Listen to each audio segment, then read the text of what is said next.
समाधान। बोलिए देवादिदेव 1008 श्री आदिनाथ भगवान की जय जय जय। बोलिए प्रातः स्मरणीय संत शिरोमणि परम पूज्य 108 आचार्य गुरुवर विद्यासागर जी मुनि महाराज की जय जय जय।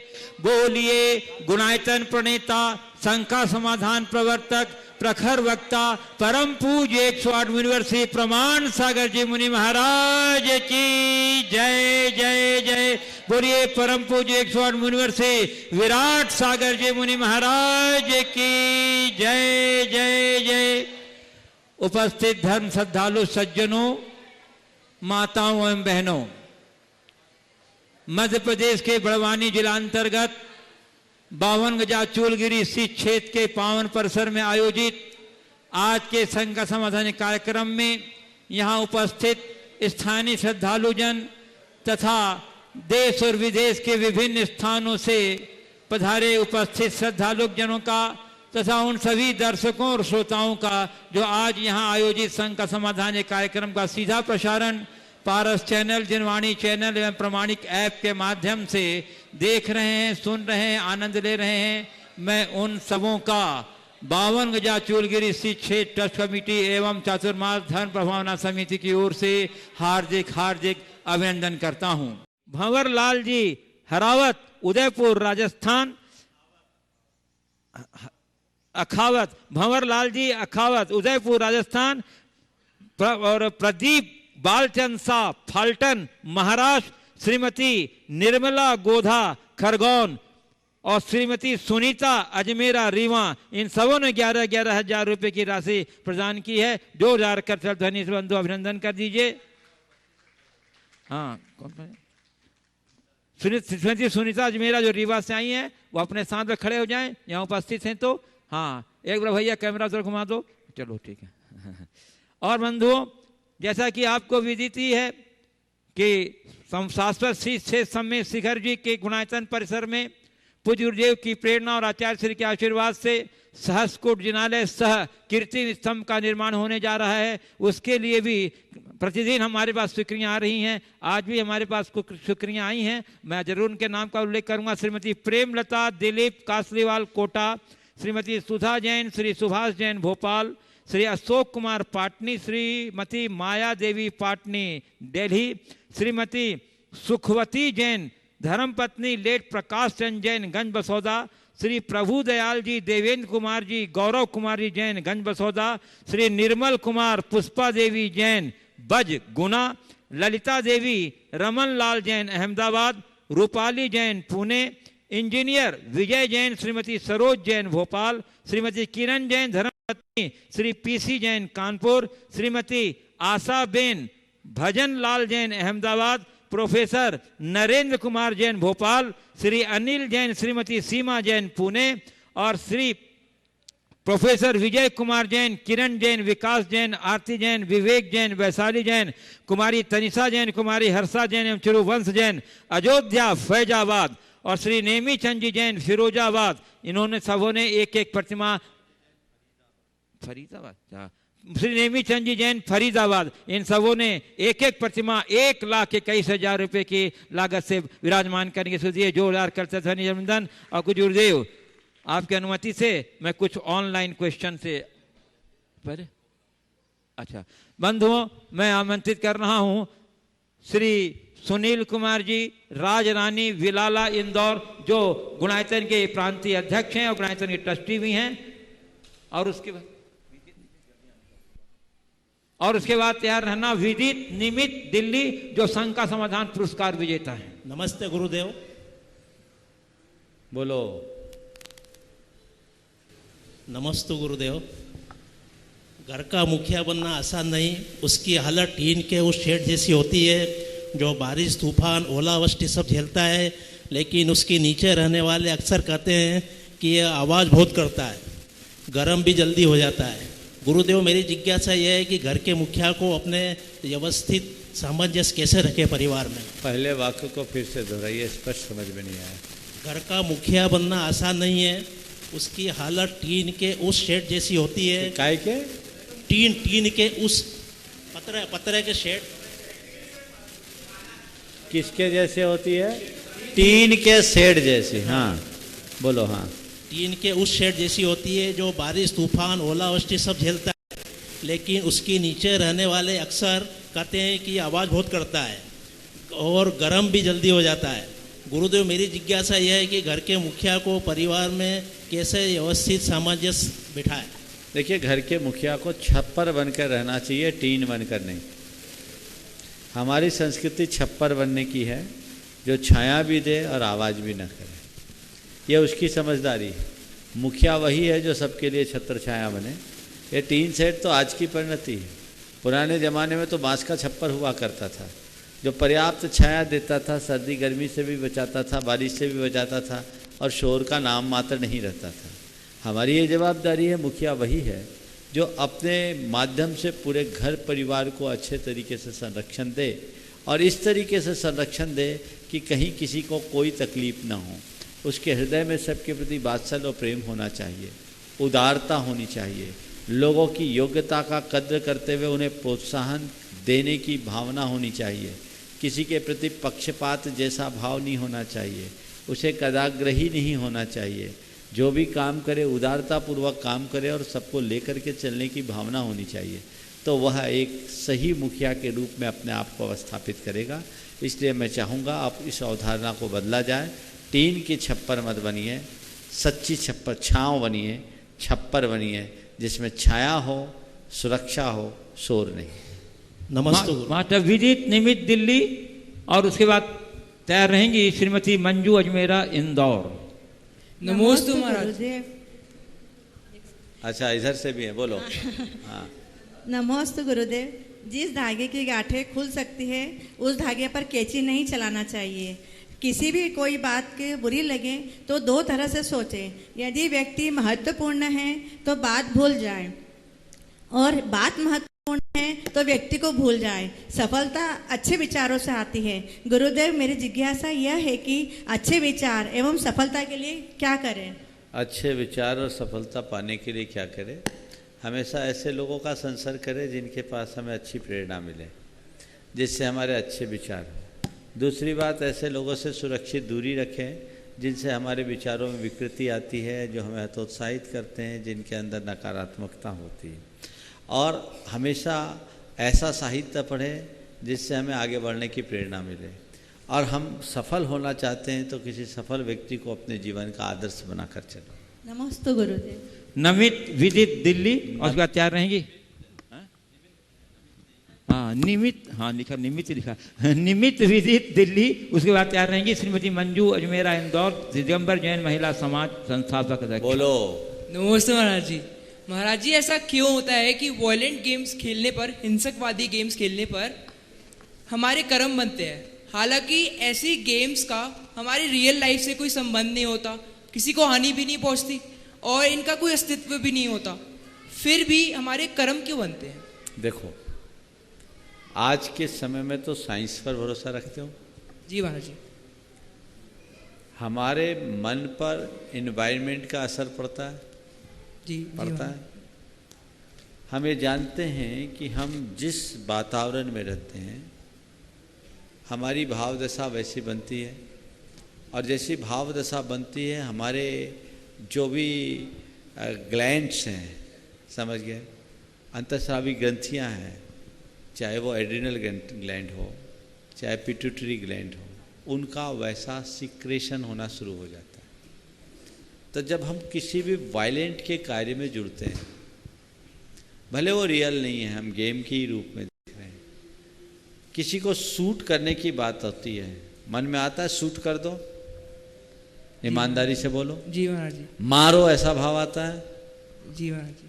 तो उस समय हमारे जो अंतःस्रावी ग्रंथियां हैं उससे जो सिक्रेशन होगा वो सब नेगेटिव होगा, और उससे हमारी भाव दशा बिगड़ेगी, यानी पाप के भाव आएंगे और नए कर्म बंधेंगे, वो पाप रूप बंधेंगे।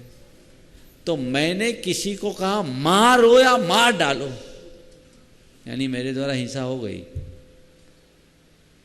भाव हिंसा हुई ना। तो जिस समय करते एक्साइटमेंट होता है कि नहीं होता, तो हिंसा है कि नहीं है। अभी एक युवक पबजी का आदी था। उसके माता पिता ने कहा महाराज जी ये पबजी बहुत खेलता है।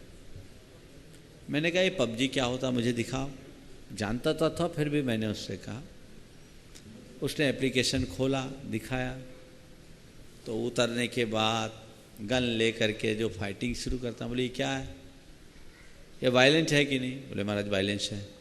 हम बोले बताओ इस तरह के वायलेंस करके तुम कुछ कर पाओगे? बोले नहीं कर पाओगे। क्या करना है? तुरंत उसने उसी क्षण उसने अनइंस्टॉल कर दिया। बोले महाराज आपने जिस तरीके से समझाया अब मैं कभी नहीं करूँगा। मैंने कहा क्रिएटिव काम करो, गेम खेलो। तुम्हारे माध्यम से मैं तुम्हारे उम्र के सभी बच्चों से, और तुम्हारे क्या आप तो बड़े और बूढ़े भी खेलने में मगन हो गए, उनसे कहता हूँ खेल खेलना अच्छी चीज़ है। खेल खेलने से हमारा शारीरिक और मानसिक भावनात्मक विकास होता है। लेकिन वही गेम खेलो जिससे हम फिजिकली फिट हों और मेंटली स्ट्रांग बने। ऐसा गेम मत खेलो जिससे हम फिजिकली भी वीक बने और हमारी अंदर नेगेटिविटी बढ़े। ऐसा गेम कभी मत खेलो। तुम जैसे युवकों को क्रिएटिव बनना चाहिए, समझ गए? और क्रिएटिव कार्यों में इंटरेस्ट रखोगे तो कुछ कर पाओगे। अपने कीमती समय को ऐसे व्यर्थ के कामों में लगाओगे तो कुछ भी लाभ नहीं हो। श्रीमती मंजू अजमेरा इंदौर और उसके आचार्य जी श्रीमती विजया पहाड़िया इंदौर। मुनीश्वरी के चरणों में त्रैबार नमोस्तु नमोस्तु नमोस्तु। तृष्णा की खाई खूब भरी पर रिक्त रही। क्या कभी तृष्णालु की प्यास का अंत आता है? वह तो बढ़ती ही जाती है, क्योंकि तृष्णा एक ऐसी रेखा है जिसका दूसरा छोर ही नहीं है। हमें लगता है कि वह छोर आया है, वह आया है, किंतु छोर मृग मरीचा बना रहता है। हे गुरुदेव, इस तृष्णा की खाई को हम कैसे करें? तृष्णा की खाई जो भरी ही न जाए उसे भरने का प्रयास करना ही पागलपन। तृष्णा की पूर्ति से तृष्णा का अंत नहीं होता। इच्छा के नियंत्रण से तृष्णा मुक्त होते हैं। हम अपनी इच्छाओं पर नियंत्रण करें, इच्छाओं की पूर्ति का प्रयास न करें। हमारे साथ विडंबना केवल यही है कि लोग पूर्ति के प्रयत्न करते हैं, नियंत्रण का प्रयास नहीं। जिस दिन हम नियंत्रण का प्रयास करने लगेंगे हमारा जीवन सफल होगा, और वह तभी होगा जब हमारे मन में दृढ़ संकल्प, संयम होगा, संतोष आएगा। श्रीमती विजया पहाड़िया इंदौर और उसके बाद आचार्य स्मृति नीति कलरैया खारघर नवी मुंबई गुणायतन ट्रस्टी। पूज्य गुरुवर के चरणों में मेरी ओर से और मेरे पूरे परिवार पहाड़िया परिवार की ओर से शत नमन, शत नमन, शत नमन। हे गुरुवर, मेरा प्रश्न यह है कि आधुनिकता का वास्तविक अर्थ क्या है? साथ ही परंपरा और उसके बीच संघर्ष के मुद्दे क्या है? बहुत अच्छा सवाल आपने। क्या इन दोनों के बीच कोई सेतु बनाया जा सकता है? क्या ऐसी कोई कसौटियां हैं जिन पर हम उन्हें जांच कर कसकर या देख सकें कि कौन कितना उपयोगी है और कौन कितना त्याज्य? बहुत सुंदर। आपने पूछा है आधुनिकता का अर्थ क्या है।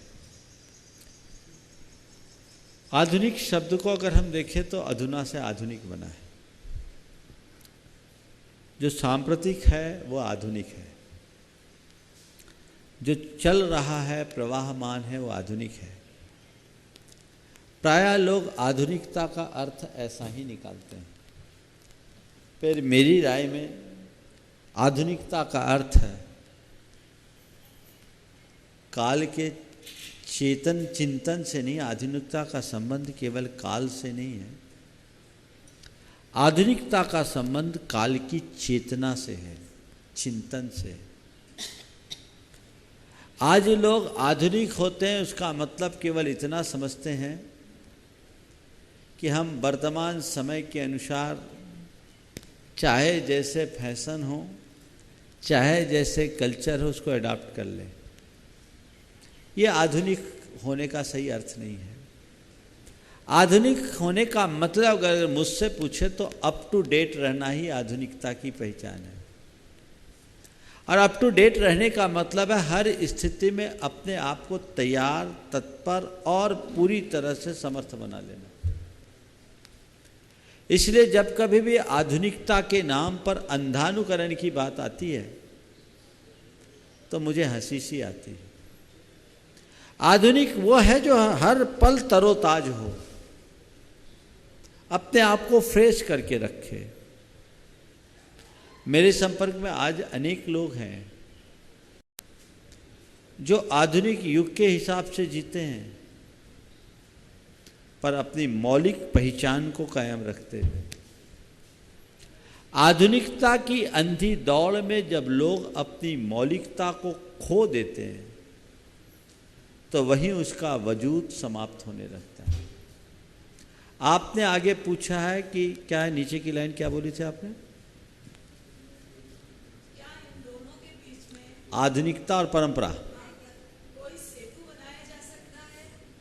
देखिए, हाँ, आधुनिकता और परंपरा के मध्य तालमेल कैसे बनाया जाए, आपका भाव ये है।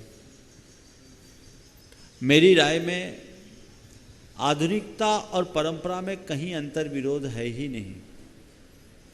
दोनों के मध्य विरोध तब आता है जब हम परंपरा के नाम पर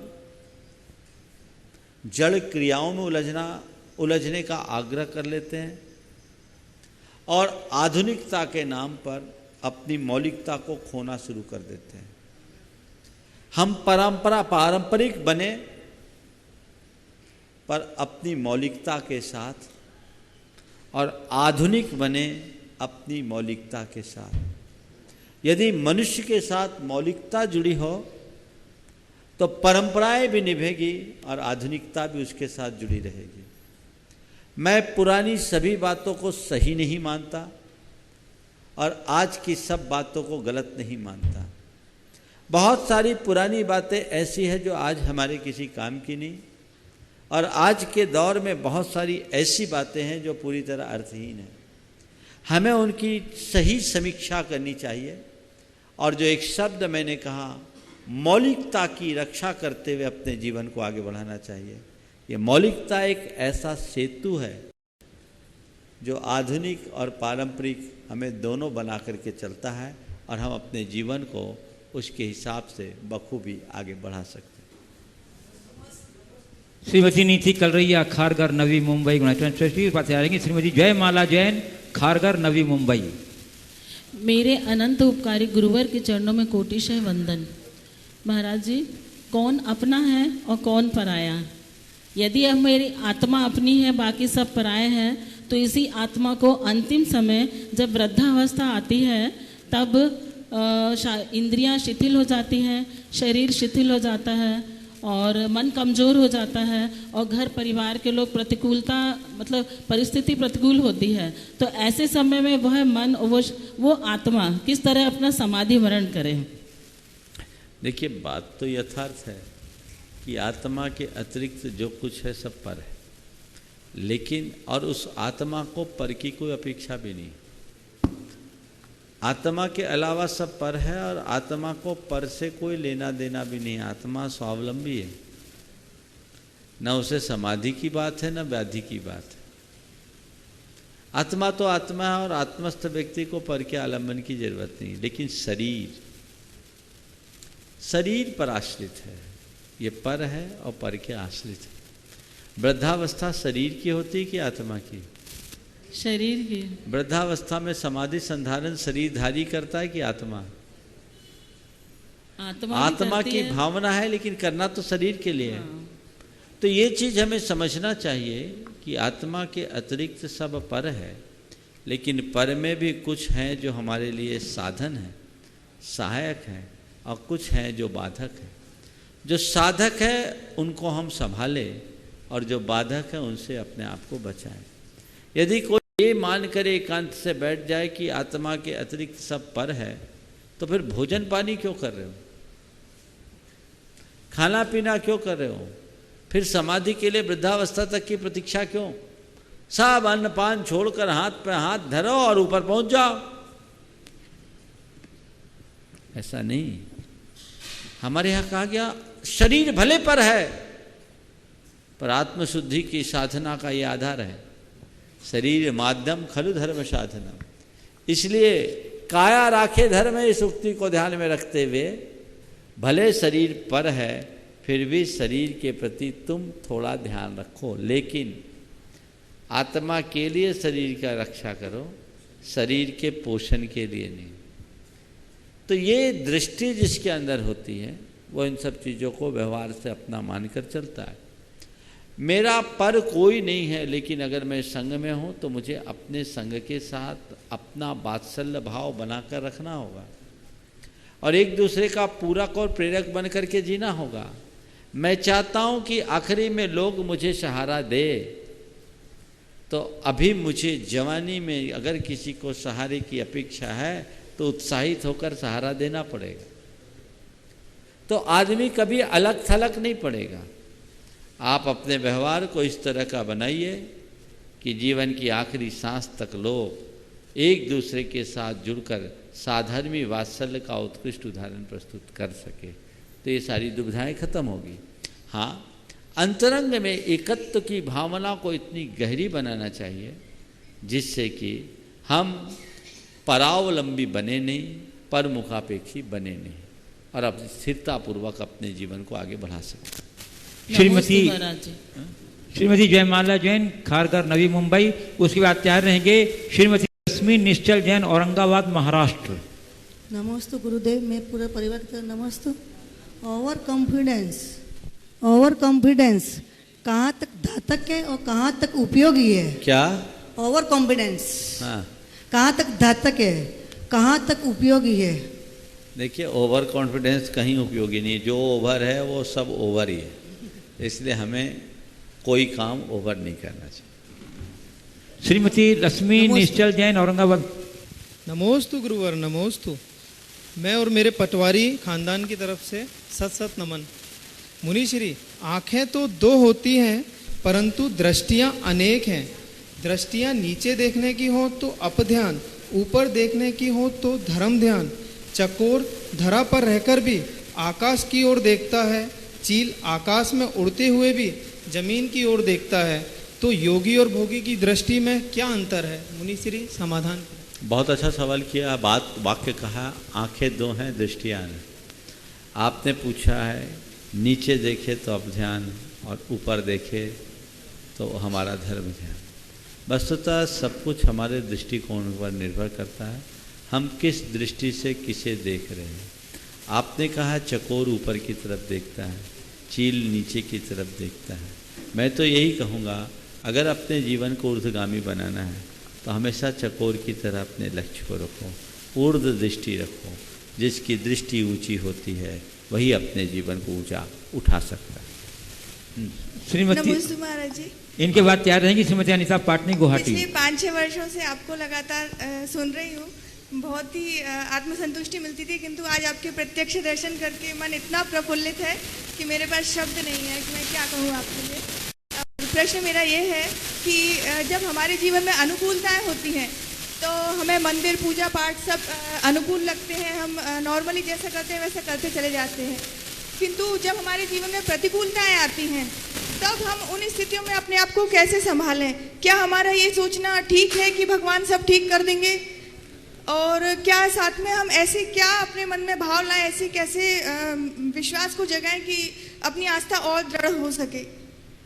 आपने पूछा है कि अनुकूलता की घड़ी में तो हम सब कुछ कर लेते हैं, पर प्रतिकूलताओं में जब हमारा मन डगमगाता है तो हम क्या करें? उस घड़ी, उस विषम परिस्थिति को किस तरह से जिएं, कैसे फेस करें? आपके प्रश्न का भाव कुछ यही है ना। देखिए, अनुकूलता में व्यक्ति बड़ा स्मूथ चलता है। जब भी प्रतिकूलता हो तो उसे एक चुनौती मानना चाहिए और उस समय अपने धार्मिक गतिविधियों को दोहरे उत्साह के साथ करना चाहिए।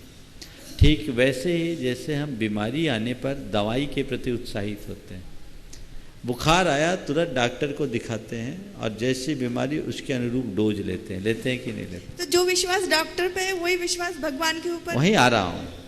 तो जैसे हम अपने तन के इलाज के लिए तुरंत चिकित्सा कराते हैं और उत्साह के साथ कराते हैं, वैसे ही जब हमारा मन डगमगाने लगे तो समझ लो मन बीमार है, मन की चिकित्सा कराए।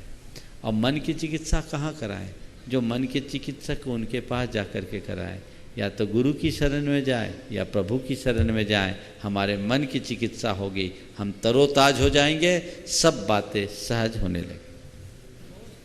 अगला श्रीमती अनीता पाटनी गुवाहाटी, और उसके बाद तैयार रहेंगे श्री पीसी जैन रीवा मध्य प्रदेश। नमोस्तु महाराज श्री, नमोस्तु। मेरा प्रश्न यह है कि स्त्री पर्याय का छेदन हम कैसे कर सकते हैं? स्त्री पर्याय क्यों छेदना चाहते? संसार छेदने की बात करो। ऐसा थोड़ी है कि आप पहली बार स्त्री बने या हम जितने पुरुष हैं वो अनादि से पुरुष हैं, ऐसा कुछ नहीं। ये तो शरीर का परिवर्तन। आज जो पुरुष है वो अनंतों बाद स्त्री और नपुंसक बन चुके हैं। आज जो स्त्रियां हैं वो अनंतों बाद पुरुष और नपुंसक बन चुकी हो, कोई हिसाब नहीं।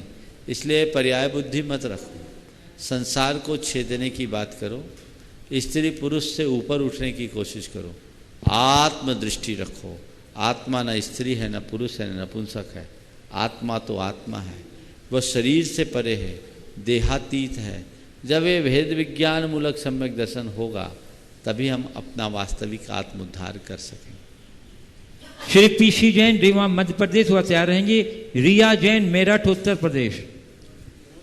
महाराज जी के चरणों में रीवा समाज का सत सत नमन।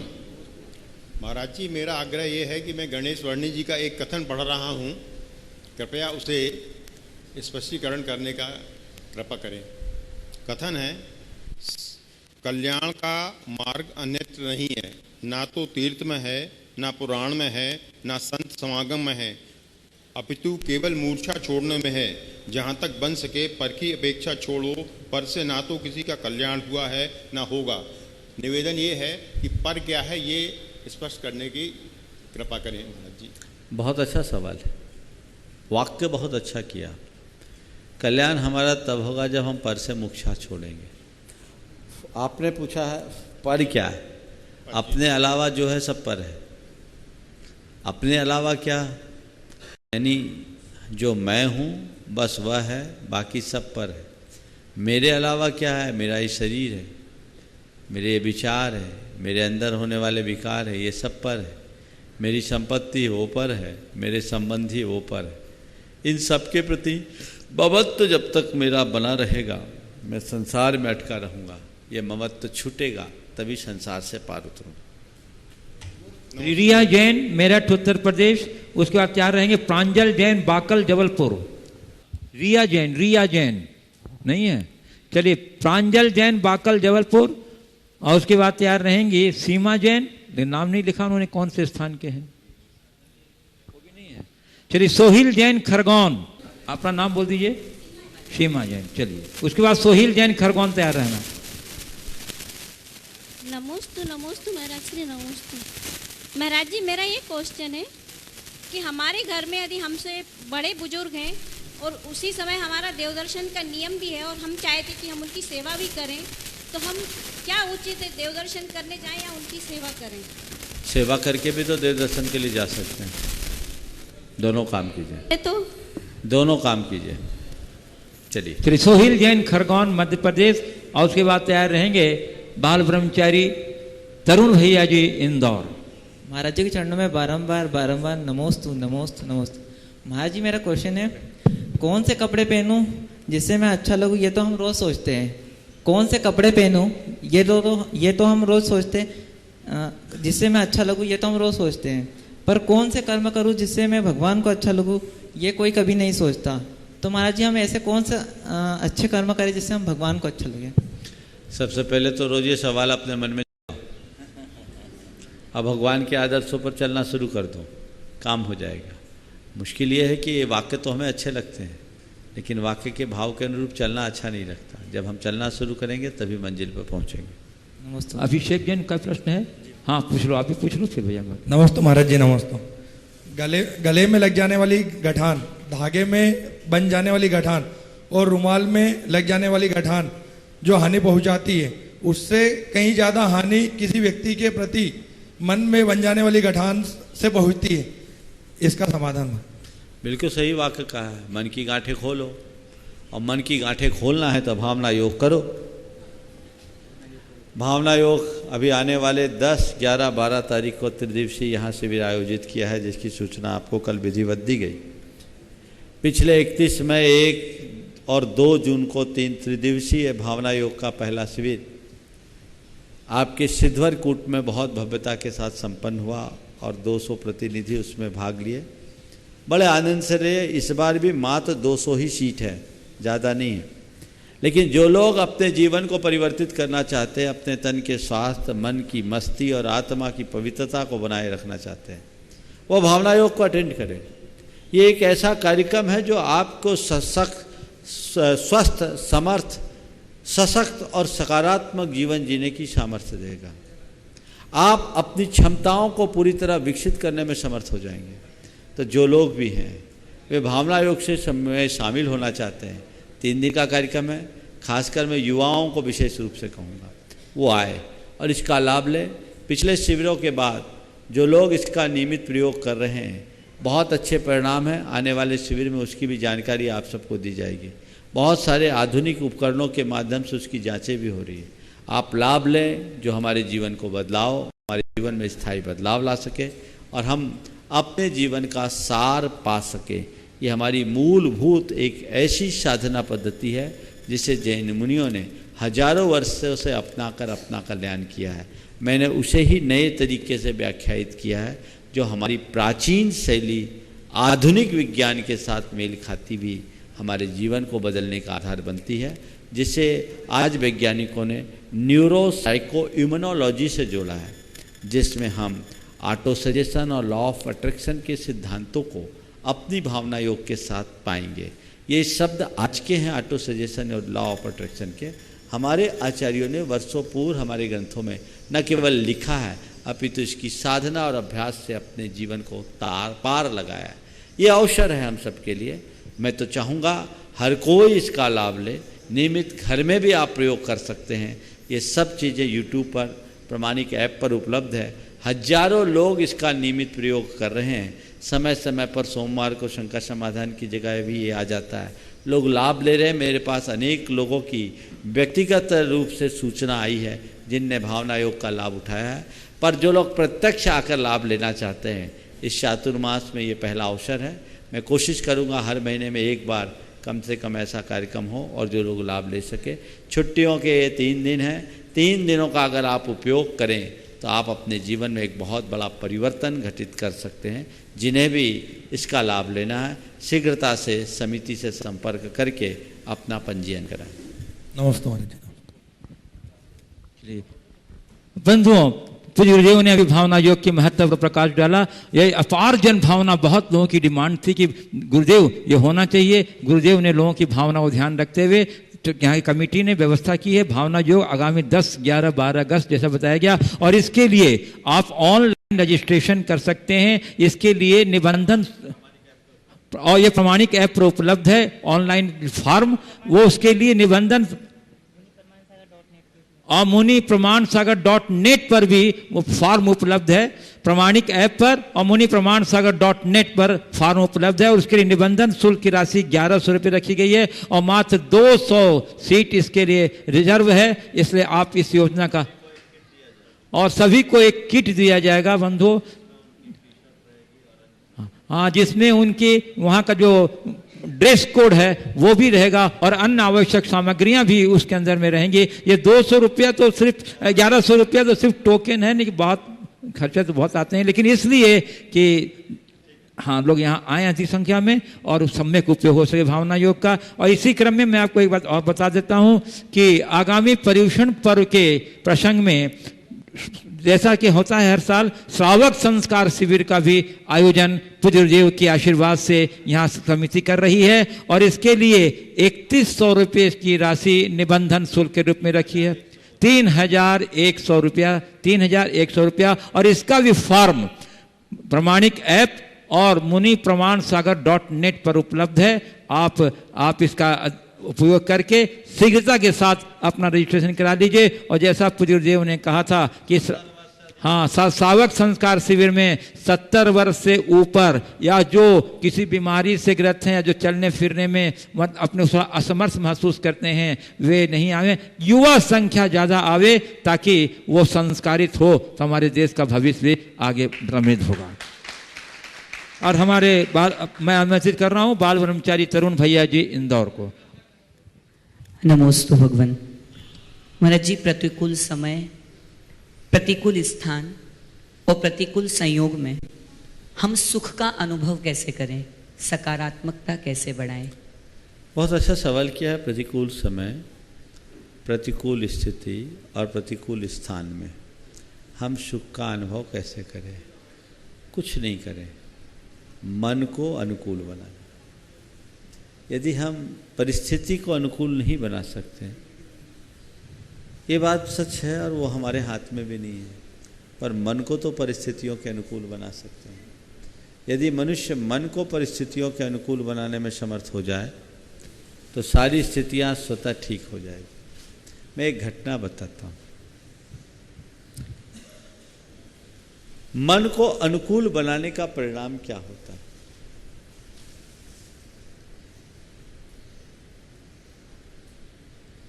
पंडित जगन मोहन लाल सिद्धांत शास्त्री ने घटना सुनाई। उन दिनों, आज रीवा के लोग आए हैं, एक समय था जब रीवा में जैनों के विमान को कुछ धर्म विदेशी लोग निकालने नहीं देते थे। यह आज़ादी के पहले की बात है। जैन समाज वहाँ बहुत ज़्यादा नहीं थी, थोड़ी संख्या में थी, लेकिन लोगों को इससे मन में तकलीफ। पूरे देश में पर्यूषण पर्व के बाद जैनों का विमान निकलता है, महावीर जयंती पे निकलता है, यहाँ नहीं निकालने देने के कारण लोगों को पीड़ा थी। एक बार पूरे महाकौशल और विंध्याचल के समाज ने एकत्रित होकर तय किया कि इस बार हम लोग मिल करके रीवा में महावीर जयंती मनाएंगे, और इसके लिए रीवा महाराज से अनुमति भी ले ली गई। महाराज ने अनुमति दी, पर जो विघ्न संतोषी लोग थे, धर्म विद्वेषी लोग थे, उनको ये बात नहीं जची। इन लोगों ने इसके विरुद्ध स्ट्राइक कर दी, हड़ताल कर दी, पूरा मार्केट बंद। पंडित जगन मोहन लाल जी ने ये घटना मुझे सुनाई थी और वहाँ वे मुख्य वक्ता के रूप में उपस्थित हुए थे। उन्होंने कहा, जब ये देखा कि भगवान का विमान निकल रहा, पूरा मार्केट बंद, तो अच्छा तो नहीं लगा, पर बोला तभी मुझे मेरे गुरु का मंत्र याद आया कि जब परिस्थितियां प्रतिकूल हो तो व्याख्या अनुकूल कर लो। उन्होंने अपना वक्तव्य कुछ इस तरीके से शुरू किया कि सारे विश्व में भगवान महावीर की जयंती मनाई जाती है, जहाँ जहाँ भगवान महावीर के अनुयायी हैं वहाँ वहाँ जयंती मनाई जाती है, पर आज रीवा शहर में जैसी महावीर जयंती मनाई गई, दुनिया में आज तक कहीं नहीं मनाई गई। आज रीवा में जैसी महावीर जयंती मनाई गई, दुनिया में आज तक कहीं नहीं मनाई गई, क्योंकि आज तक जहाँ भी महावीर जयंती मनाई जाती है वहाँ केवल जैन ही अपने प्रतिष्ठान बंद करते हैं। रीवा के जन जन आज अपना प्रतिष्ठान बंद करके महावीर जयंती में सम्मिलित हुए। उन लोगों ने सोचा भैया ये तो मामला उल्टा पड़ गया, पूरा मार्केट खुल गया। तो बस एक ही लाइन कहता हूँ, जब बाहर की चीज़ें प्रतिकूल लगने लगे, हम उसके प्रति अपना दृष्टिकोण बदलने की शुरुआत कर दें, प्रतिकूल की अनुकूल व्याख्या करना शुरू कर दें, तो हमारी सारी असहजता समाप्त हो। भगवान, एक प्रश्न और हाँ, है। पूछो पूछो। ये प्रश्न मुन्नालाल जी पहाड़िया कलकत्ता ने विशेष अनुरोध पर निवेदन किया है। महाराज जी, बहुत सारे लोग रात्रि सफ़र को बहुत प्रोवाइड करते हैं, वे समय को सेव करने के लिए रात्रि में सफ़र करते हैं और बहुत सारी दुर्घटनाओं के शिकार हो जाते हैं। उन सब लोगों के लिए आपका विशेष रूप से मार्गदर्शन। देखिए, अभी 2 दिन पहले एक दुर्घटना घटी जो पूरे देश में वायरल हुई। मैं तो अक्सर अपने संपर्क में आने वाले लोगों से नियम देता हूँ कि पूरी रात 4 पहिए से सफ़र नहीं करेंगे। दुर्घटना के 3 आधार: नींद, नशा और तेज रफ्तार।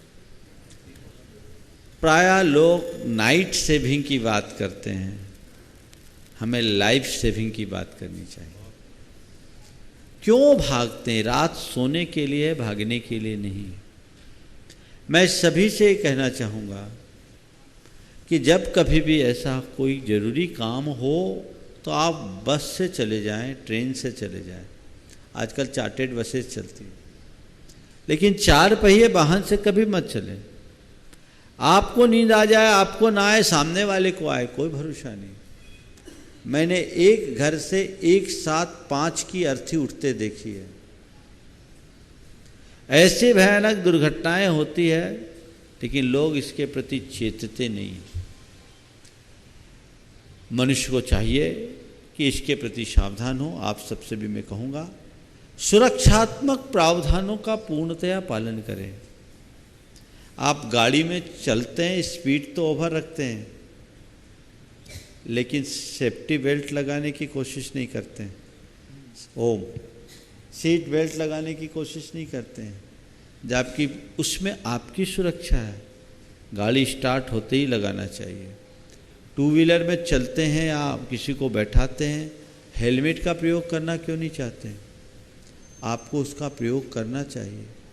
यदि ये प्रयोगों करना शुरू कर दे आप, तो बहुत सारी दुर्घटनाएं टल सकती है, न भी टले तो मौतें तो टल सकती है।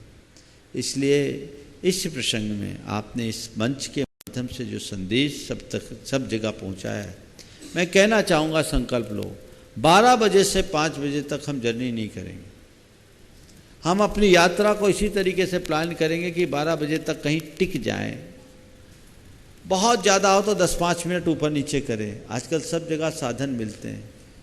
और सुबह 5 बजे अपनी यात्रा फिर से शुरू करें। बहुत जल्दी है तो सुबह 4 बजे आप अपनी यात्रा स्टार्ट कर सकते हैं, लेकिन फिर भी 12 से 5 के समय को यथासंभव अवॉइड करना चाहिए, क्योंकि सब कुछ चला जाता है। उसके बाद क्या होता है? केवल लोग सामने वाले की चर्चाएं करते रहते हैं और अपनी सहानुभूति और संवेदना प्रकट करते हैं, पर इससे क्या होगा? हमें सजग रहना चाहिए। सखुन दीदी सागर, और उसके बाद तैयार रहना श्री यश जैन अजमेर। नमस्ते महाराज। महाराज जी, मेरी एक बहन की पीड़ा है। उसकी अभी नई नई शादी हुई है। शांत और चुप संस्कारित है, हमेशा तालमेल बैठाकर और चुप रहकर सहती है। उसका जीवन साथी उसके इस स्वभाव को गलत रूप से लेता है। हर छोटी छोटी बात पर भड़क जाता है, उसकी बेइज्जती करता है। महिला काफ़ी दुखी है। ऐसे में वह अपना तालमेल कैसे बैठाए? कृपया उसका समाधान करें। अब देखो, 2 चीज़ें हैं, या तो पति को बदल डालो या खुद को बदल डालो। अब पति तो ऐसे बदला नहीं जा सकता, तो पति के प्रति अपना दृष्टिकोण बदल दो। वो उसका स्वभाव मान लो, जितना बन सके सहन करो। संघर्ष का रास्ता तो यही है। और दूसरा जो वाम मार्गी रास्ता है, जैसा आजकल होता है कि लोग पति ही बदल डालते हैं, तो मामला गलत है। ये सॉल्यूशन सही नहीं है। हमारा सॉल्यूशन तो ये है कि हम अपने आचार विचार और व्यवहार से सामने वाले का हृदय बदलें, और अगर बदलाव आ जाए तो परिवर्तन होते देर नहीं लगती। एक ऐसे कपल मेरे संपर्क में है जिनके साथ ऐसी स्थिति थी, लेकिन पत्नी इतनी सहनशील, समझदार, गंभीर कि अपने पति को अपने प्यार से बदल दी। वो प्रतिक्रिया ही नहीं की। कोई कुछ बोलता था, ठीक है, मैं इनका नेचर है, ठीक हो जाएगा, ठीक हो जाएगा। यदि आप सकारात्मक रहेंगे तभी ऐसे उत्तम परिणाम दे सकेंगे। नमस्ते। यश जैन अजमेर, उसके बाद तैयार रहना प्रोफेसर यश सेठी बड़वानी। नमस्ते महाराज जी, मैं यश जैन अजमेर से। मेरा प्रश्न ये है कि महाराज जी, एक रिलेशनशिप में अंडरस्टैंडिंग का मतलब क्या है? उसको समझना या उसको समझाना? जब भी कोई बात होती है तो हम उसे समझाने लग जाते हैं, अपने पॉइंट को प्रूव करने की कोशिश करते हैं। तो महाराज जी, सामने वाला भी तो यही कर रहा है, फिर महाराज जी अंडरस्टैंडिंग कैसे रही? समाधान करें। यंगस्टर को समझे या समझाए, बहुत अच्छा सवाल है। कुछ समझना भी चाहिए और कुछ समझाना भी चाहिए। मुश्किल ये है कि यंगस्टर्स अपने आप को कुछ ज़्यादा समझने लगता है, और इतना समझने लगता है कि बाकी सब उसे नासमझ दिखते हैं। वहाँ गड़बड़ होता है। निश्चयतः यंगस्टर्स के अंदर नई उमंगें होते हैं, नए उन्मेष जागते हैं, उत्साह और ऊर्जा भी होती है। लेकिन इसका मतलब ये नहीं है कि वो पूरी तरह परिपक्व हो गया। अभी उसे अनुभव के दौर से गुजरना है। जो बड़े बुजुर्ग होते हैं उनके पास अनुभव का अक्षय कोश होता है। हमें उनके अनुभव का पाठ पढ़ना चाहिए, उनसे कुछ चीज़ें सीखने की कोशिश करनी चाहिए। तो अगर यंगस्टर्स को कोई बातें बोली जाती है और वो उनके मन के विरुद्ध होती है, तो केवल ये सोच करके कि हमारे मन के विरुद्ध है, उसको काटना अच्छी बात नहीं है। यंगस्टर्स को बड़ों के प्रति ये दृष्टिकोण होना चाहिए कि ठीक है, भले वो मुझे अच्छी नहीं लग रही है, पर मेरे पिता हैं, मेरी माँ है, मेरे बड़े भाई हैं, मेरे परिवार के बड़े हैं। वो कुछ अनुभव की बात बोल रहे हैं, शायद उस दौर से वे गुजरे, हम नहीं गुजरे, उनका अनुभव हमसे ज़्यादा अच्छा, वो सही है। ये दृष्टिकोण तो यंगस्टर्स को बड़ों के प्रति रखना चाहिए। पर बड़ों के लिए चाहिए कि वो यंगस्टर्स की भावनाओं को भी समझे, समय काल के अनुरूप चले। आप में जो बदलाव है वो बदलाव आज बच्चे में आए, कोई ज़रूरी नहीं। एक पिता ने अपने बेटे की शिकायत की कि महाराज ये कभी कभी अल्कोहल लेता है, इसे छुड़ाइए। बेटे ने छूटते ही कहा कि पापा आप भी तो 35 वर्ष के बाद छोड़े, आप हमें क्यों छोड़ने के लिए बोल रहे हो? मेरे सामने बोला। पिता की आंखें भर आई और उसने तत्क्षण अपनी गलती का एहसास किया कि बेटे तुम ठीक कह रहे हो। और महाराज जी आज इसके सामने ये बात सुन करके मुझे बुरा नहीं लग रहा है, लेकिन बेटे मैं तुमसे इतना कहना चाहता हूँ कि मैं 35 साल बाद जागा, तुम आज जाग जाओ तो ज़्यादा अच्छा होगा, क्योंकि जो गलतियाँ मैंने की तुम करो वो मैं नहीं चाहता। जो गलतियाँ मैंने की उसी गलती को तुम दोहराओ ये मैं नहीं चाहता, इसलिए अपने आप को मोड़ो। बेटे को फिर मैंने भी समझाया। गहन व्यथा के बाद हर्ष का नव नर्तन है, प्रसव पीर के पार नवल शिशु का दर्शन है। अगर हम किसी नवल शिशु का दर्शन करना चाहते हैं तो हमें प्रसव के पीर से गुजरना पड़ेगा, उस दौर से गुजरना पड़ेगा। फल लगने से पहले पत्थर खाना, मैं समझता हूँ ये गलत नहीं, अच्छा है। और जो पत्थर खाने के लिए तैयार होता है वही फल बांट सकता है। तो मनुष्य अपने अंदर ऐसा जज्बा प्रकट करे और सहनशीलता को घटित कर ले तो उसके जीवन में ये सब चीज़ें सहज हो सके।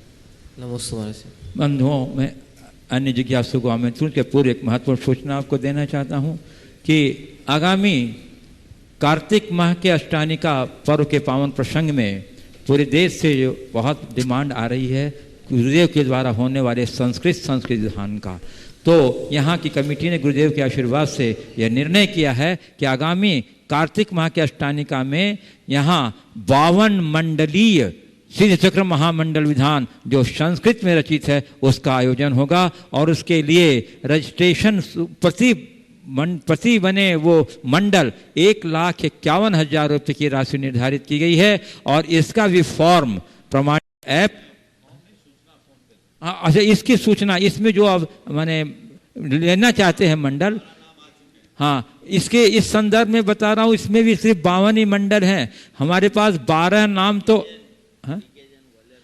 हाँ 12 नाम तो हमारे पास आ चुके हैं। और मैं समझता हूँ कि हाँ इसकी जितने नाम की घोषणा हुई आई हैं हमारे, उसके रविवार को कहूँगा। और मैं आपसे बताना चाहता हूँ कि आप शीघ्रता कीजिए, क्योंकि 52 की संख्या बहुत छोटी संख्या है, इसको पूरा होने में देरी नहीं लगेगा इसलिए। और शिविर के बारे में तो आपको मैंने बता ही दिया कि आगे पर्युषण पर्व में सावक संस्कार। 2 बातें मैं कहना चाहूँगा। अभी आपको भावना योग के बारे में मैंने कहा, चातुर्मास में वर्षा योग है और योग ही योग होता है। एक जगह साधु संत रहते हैं तो अनेक संयोग मिलते हैं, सब तरह का लाभ लोगों को लेना चाहिए। पर्युषण पर्व का जहाँ तक सवाल है, प्रतिवर्ष अनेक लोग पर्युषण में आते हैं, बहुत उत्साह लोगों का रहता है। उससे पहले अपना पंजीयन करा लें, कहीं ऐसा ना हो कि बाद में आपको ना करना पड़े। जैसा पिछले 3 शिविरों का अनुभव हमारा बताता है कि बहुत सारे लोगों को वंचित होना पड़ता है, क्योंकि हर चीज़ की एक सीमा होती है। हालांकि यहाँ की समिति ने पर्याप्त व्यवस्थाएं जुटा ली है, पर आप यदि समय पर इसमें अपनी भागीदारी सुनिश्चित करेंगे तो इसके अच्छे परिणाम आएंगे। सभी लोग उत्साह के साथ करें। इस वर्ष जरूर मैं आपसे कहूँगा, जो ज़्यादा आसक्त हैं, अधिक उम्र के लोग हैं, जिनका शरीर खुद से नहीं संभलता हो, वो कृपया ना आए ताकि दूसरे को दिक्कत ना हो। दूसरी बात, कार्तिक के विधान की कार्तिक में विधान, लोग तो यहाँ आषाढ़ में भी विधान करना चाहते थे, लेकिन अनुकूलताएं नहीं बन पाई। एक साथ चातुर्मास की स्थापना और ये विधान दोनों कार्यक्रम संभव नहीं दिख रहे थे, इसलिए मैंने ही मना कर दिया कि ठीक है अब कार्तिक में देखेंगे। लेकिन ये बहुत अच्छा योग है कार्तिक में संस्कृत का सिद्ध चक्र महामंडल विधान, जैसा पिछली बार आप लोगों के यहाँ फागुन में हुआ वैसा ही कार्तिक में, बल्कि उससे और भव्यतम तरीके के साथ विधान को संपन्न करना है। मेरे पास अनेक लोगों ने भावनाएं प्रकट की, बहुत दिन से लोगों की भावना है, जैसा अभी आपको बताया गया 12 नाम तो आ गए, पर और लोग जिन लोगों ने मुझे ज्ञात अज्ञात भाव में बताया है वे सब अपने नाम जरूर दे दें, ताकि ये 52 नाम पूरे होने में देर नहीं लगेंगे। मुझे पता है ये पहले से इसलिए कह दिया ताकि उसी तरीके की तैयारी बने और अन्य योजना बने। अभी 52-64 की जगह इसलिए किया कि जिस स्थान पर विधान होना है वो विधान में 64 में थोड़ी सी संकीर्णता हो रही थी, तो हमने कहा नहीं संख्या 52 तक करो, ताकि 52 गजा है। 52 पिछले बार भी सोचा तो 52 था, 64 करना पड़ा था, तो अब इसलिए 52 की बात करें। आचार्य श्री की 52वीं दीक्षा तिथि है, 52 गजा है, 52 ही ठीक है। अभी फिलहाल 52 की बात है। आप सब जल्दी से अपना समिति से संपर्क करके इसका लाभ उठाएं, ताकि आने वाले दिनों में हम पूरा लाभ ले सकें। आप सबके उत्साह के अनुरूप आगे के कार्यक्रम होंगे। अब रहा सवाल आम आदमी का, उनकी चर्चा बाद में होगी।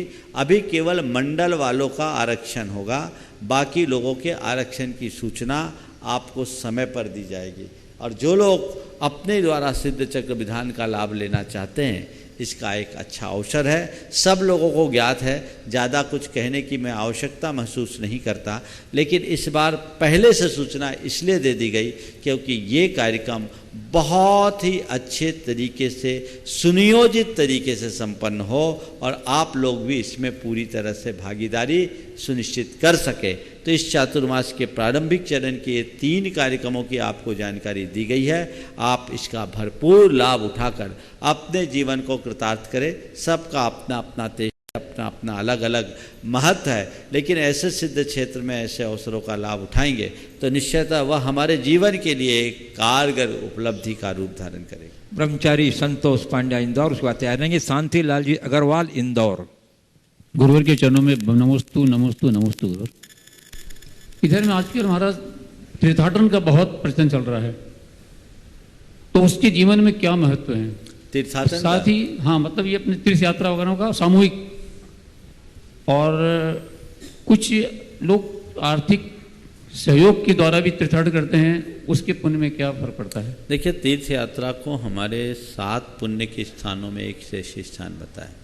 तीर्थ यात्रा हमारी भाव विशुद्धि का सातस्य निमित्त है, पुण्य का बंध होता है, पाप की निर्जरा होती है, और तीर्थ यात्रा से हम बहुत सारी चीज़ें सीखते हैं, समझते हैं। पहले तो लोग पैदल तीर्थ यात्रा करते थे, बैलगाड़ियों से तीर्थ यात्रा करते थे, तो उससे देश और दुनिया की संस्कृति का परिचय होता था। और इस तीर्थ यात्रा कोई साधारण कर्म नहीं होता था, उसमें अनेक लोगों को बहुत परिश्रम करना पड़ता था, क्योंकि साधन सीमित थे। जो लोग भी सहयोग देते थे वे महान पुण्य के भागी थे। आज हमारे पास साधन सुलभ हो गए, तीर्थ यात्रा का भाव है, लोगों के हृदय में भाव विशुद्धि बढ़ती है, और ऐसे लोग जो अपने व्यय से तीर्थ यात्रा नहीं कर पाते, उनके लिए कोई सहयोग देता है तो महान पुण्य का लाभ लेता है, इसमें कोई संशय नहीं। इसलिए जब कभी मौका आए खुद तीर्थ यात्रा करो और औरों को कराने की कोशिश करो। देखिए, तीर्थ यात्रा का फल, कराने का फल क्या होता है। एक सज्जन सम्मेद शिखर जी की वंदना नहीं कर पाते थे, जब जब वंदना करने का कार्यक्रम बनाए कुछ न कुछ गड़बड़ हो जाए। 3 मौका ऐसा आया कि वो सम्मेद शिखर में आकर के भी वंदना नहीं कर पाए, मैं वहीं था। तीनों बार जब जब आए मौसम बिगड़ गया, 2-2, 3-3 दिन तक उनकी वंदना नहीं हुई। उन्होंने के मन में घोर पश्चाताप कि महाराज आखिर ऐसा क्या है कि मेरी वंदना नहीं हो पा रही। हमने कहा भाई तुम्हारा तीव्र अंतराय है, तुम एक काम करो, 108 आदमी की वंदना कराने का संकल्प लो। किसी किसी के पुण्य से हम लोगों के मन में भाव आते हैं, अब उसके हित के लिए जो मेरी बुद्धि चल गई वो भाव है, कोई इसका कोई नियम नहीं है। पर उसके लिए मैंने कहा कि तुम 108 व्यक्तियों का, ऐसे व्यक्तियों का को वंदना का लाभ दो जो अपने व्यय से वंदना नहीं कर सकते, उनकी वंदना कराओ और उसके बाद वंदना करने आओ, तुम्हारा अंतराय टल जाएगा। वो व्यक्ति समर्थ थे, उनने 108 व्यक्तियों की वंदना कराई, वहाँ आकर के विधान कराया, और जब उतने लोगों को लेकर के आए वंदना के लिए, उस बार उनकी पैदल वंदना हो गई और बड़े आनंद के साथ हो गए। उसके बाद से ये 2012 की घटना है, अब नियमित वंदना करते हैं। तो ये तीर्थ यात्रा कराने के पुण्य का एक उदाहरण। इस प्रकार आज के सत्र को परम पूज्य गुरुदेव के चरणों में नमन अर्पित करते हुए यहीं पर विराम। बोलिए परम पूज्य आचार्य गुरुवर श्री विद्यासागर जी महाराज। बोलिए प्रमाण सागर जी महाराज की जय।